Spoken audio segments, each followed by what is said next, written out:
Hello বন্ধুরা, সকলকে জানাই জয় গুরু। তো এখন যে ভিডিওটা করতেছি এটা দেখাটা অনেকটাই দরকার, কারণ 3 দিন যাবৎ আমরা এখানে এত পরিমাণ গরম, ত্রিপুরাতে এত পরিমাণ গরম আমরা সহ্য করতে পারতেছিলাম না। কিন্তু আজকে ত্রিপুরার লঙ্কামরা নয়, আগরতলার যে জায়গাটা আছে তো এখানে বৃষ্টি হইতাছে।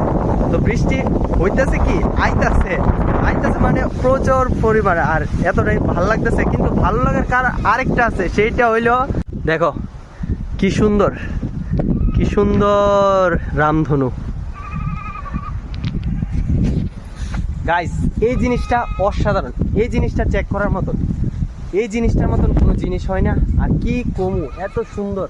বাট এটা যাইতেছে গা, কারণটা হইলো যে সূর্য অস্ত যাইতেছে আর এখন বৃষ্টিও পড়তেছে। আর এটা এমন একটা টাইমের মধ্যেই হয়, ঠিক আছে? তো দেখতেই পাইতেছ সূর্য মামা টাটা।